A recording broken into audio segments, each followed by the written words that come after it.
Olá, pessoal! Voltamos aqui para a segunda parte do livro Caminho Oculto, onde Veneranda nos narra a história de Leonardo, né? A Sky não pôde participar conosco desse segundo vídeo e pediu para que o Chase nos fizesse companhia. Então, eu e Chase vamos contar aqui finalizar a história do Leonardo, né? Tem muita gente aí se identificando com o Leonardo. Capítulo 12, o Zé Macaco. Fim do almoço, sob o olhar materno, que revelava enorme preocupação, Leonardo tomou a pasta de livros e cadernos, pondo-se a caminho da escola.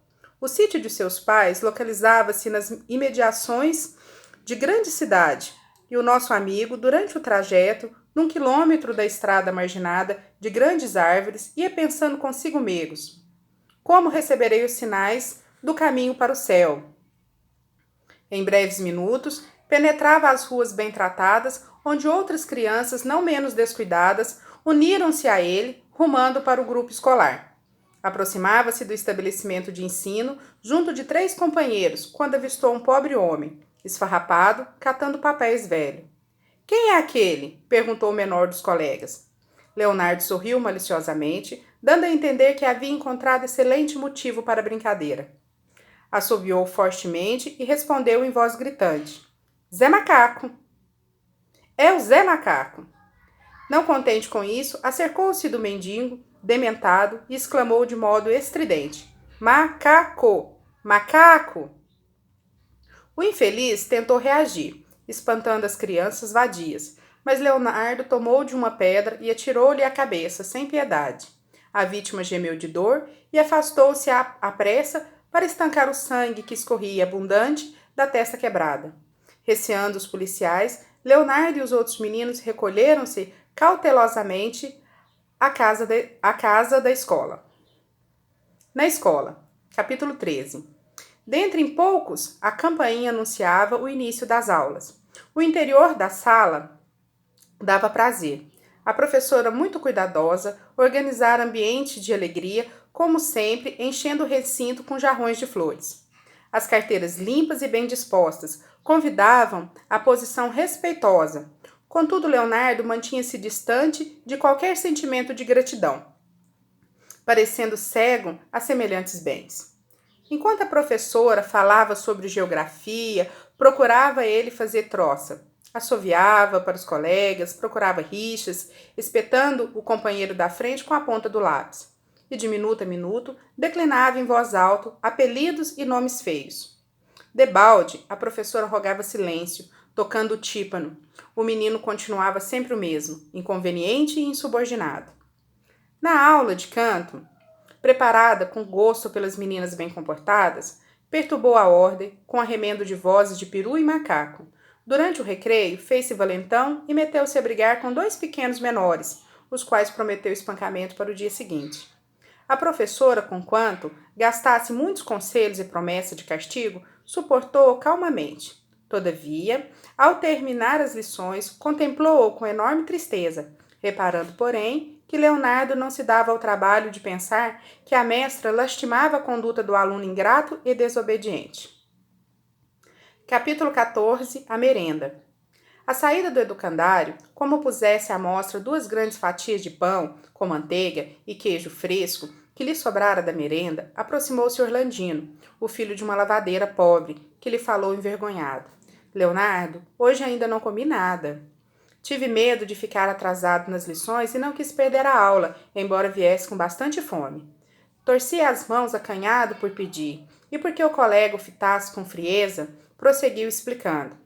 Seu Januário não me pagou o serviço que fiz na casa dele na semana passada, e por isso, como mamãe tem andado doente, não nos foi possível comprar nem mesmo café.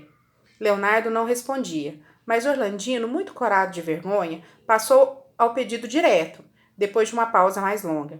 Em vista de nossas dificuldades, quem sabe você querera ceder-me, por favor, a merenda que lhe sobrou do recreio? Nesse ponto da solicitação, os olhos de Orlandino estavam cheios de água. Em voz mais triste, ainda ele concluiu: gostaria de levar algum alimento para a mamãe. Leonardo, todavia, quebrando o silêncio em que se fechara, exclamou: ora, Você acha que eu sou padaria? Passe à frente. Não dou merenda a colegas vadios. Orlandino chorou, porque de fato sentia fome, mas Leonardo foi insensível. Se quiser comer, acrescentou, vá trabalhar. A oração da noite, capítulo 15. Era tarde, quando tornou à casa, esperando-no os pais carinhosos para leve jantar. Observando que o dia terminara, sem que Jesus viesse em pessoa ensinar-lhe o caminho do céu, Leonardo mantinha-se aborrecido e birrento. À noite, quando sua mamãe o chamou para a oração de graças, respondeu nervoso: Para que rezar mais? O dia passou sem que Jesus cumprisse a promessa. Esperei ansioso que me viesse revelar a estrada celestial. Ia choramingar, mas a palavra materna acudiu, consoladora. Não se aborreça, meu filho. Ó mestre, o mestre certamente espera que você melhore o coração. Ferido na vaidade, o menino não se conteve. Ah, disse desrespeitoso. A senhora quer dizer que sou mau, que não cumpro meus deveres. Quer dizer que eu sou perverso. Cerrando os punhos, gritava irritadiço. Não sou, não sou e não sou. Acalmando-o, acrescentou a mãezinha desvelada. Não estou acusando, meu filho. Sei que devemos confiar em seu caráter. Reconheço que você tem sido correto nas obrigações diárias, mas não podemos esperar que Jesus venha até nós, sem aperfeiçoarmos o coração. Contemplou a Leonardo, bondosa, e acentuou. Não podemos fazer tão grande trabalho num só dia. Consolado pela paciência materna, ele orou de má vontade e deitou-se. Temores. Capítulo 16. Decorridos alguns minutos, começou a sonhar novamente. Sentiu-se ágil e feliz, fora do corpo de carne, e reconheceu que o mesmo carro desconhecido, de asas macias como veludo, transportava-o brandamente para muito longe. Olhando das nuvens da cidade, a floresta e os mares. Lá embaixo, recordou a viagem anterior com todas as minudências. Em breve, o descritivo aparelho deixava-o à beira do mesmo lago caprichoso e cristalino. Acercaram-se dele passarinhos em bando, árvores frondosas ofereciam-lhe frutos e flores. De longas distâncias, vinham cantigas de pescadores simples e venturosos. Via-se transformado. Não mais sentia nervosismo ou irritação. Profunda paz enchia-lhe toda a alma. Nesse instante, uma pergunta cruzou-lhe o cérebro. Veria Jesus de novo? Pensou. Sem querer, estava triste ao pensar nisso. Começou a recordar as leviandades do dia e experimentou enorme vergonha. Somente agora compreendia. Talvez o mestre houvesse procurado por ele, mas observando-o tão descuidado, esperava aquela ocasião para lhe falar. Acabrunhado, sentiu que o remorso tornara-se dolorosa ferida na sua consciência. Não seria melhor retroceder? Indagou de si próprio. Não convinha tomar a casa e retificar os erros do dia antes de reencontrar com o mestre? Capítulo 17. O reencontro. Esforçava-se por sair, quando ouviu a mesma voz da noite anterior. Leonardo, Leonardo. Estava o senhor à frente dele, mais belo do que nunca. O menino caiu de joelhos, mas notou que Jesus não tinha a mesma alegria anterior. Parecia triste, muito triste. Mostrava nos olhos profundos e sublimes o pranto que não chegava a cair. E até a natureza parecia comungar com o mestre, porque as aves silenciaram e as ondas buliçosas e límpidas do lago imenso aquietaram-se de manso, obedecendo o estranho poder. Leonardo quis perguntar o motivo de tanta modificação, mas faltou-lhe coragem. Jesus contemplava-o com infinita doçura, aliada, porém, a desapontamento tão grande que Leonardo se inclinou para o chão, abraçando-lhe os pés, humilhado e choroso. Como Jesus nada dissesse, o menino explicou-se acanhado. Senhor, esperei-te em vão o dia inteiro. Por que não viestes ensinar-me o caminho do céu? Tu és bom e poderoso. Por que não me destes os sinais prometidos? Como assim? Exclamou Cristo, surpreendido. Dei-te o caminho celeste e por 10 vezes indiquei-te os sinais da revelação divina. Entretanto, não quisestes ver. Trabalhei contigo, debalde, horas inteiras, insistindo para que visses e compreendesses. Leonardo arregalou os olhos lacrimosos e interrogou: Que dizes, Senhor? Explicações do Mestre, capítulo 18. O Mestre Divino, então, começou a explicar-lhe: Quando te levantastes pela manhã, aproximei-me de teu pai e convidei-te ao trabalho em teu benefício próprio, mas fugistes, receando o esforço a que te chamava. Foi o primeiro sinal.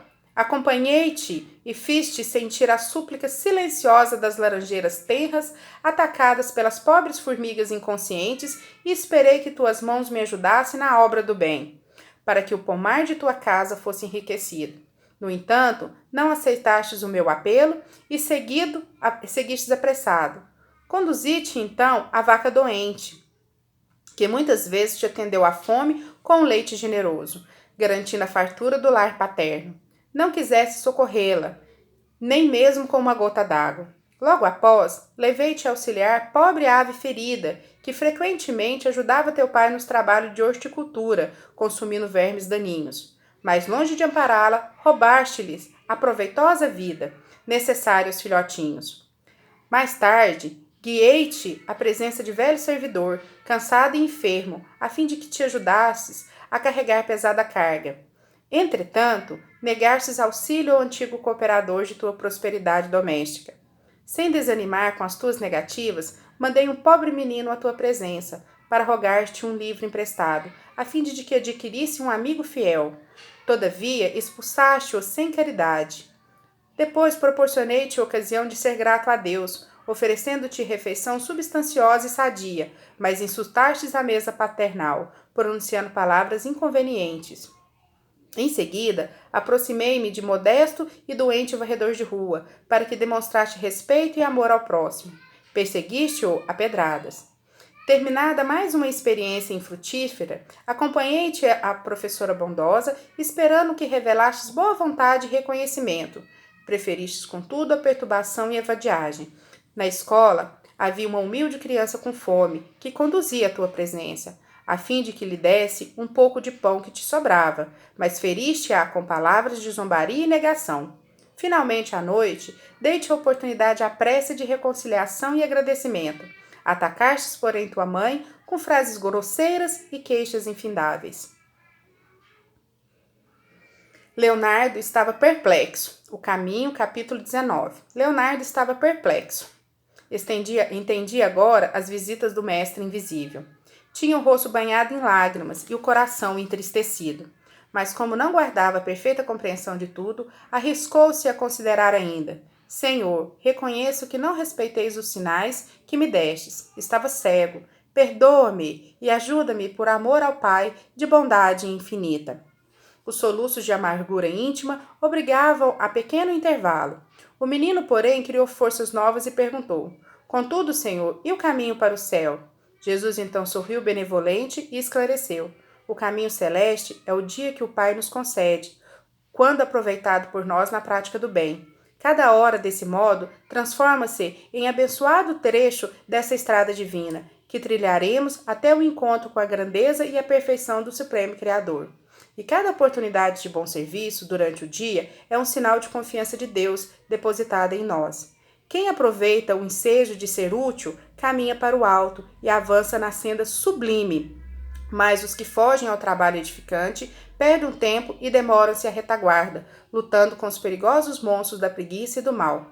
O mestre fez longa pausa e, depois acriando a fronte de Leonardo, que se desfazia em pranto, perguntou: Por que fugistes à ocasião de ser bom, meu filho? E a gente chega aqui ao final do capítulo 19.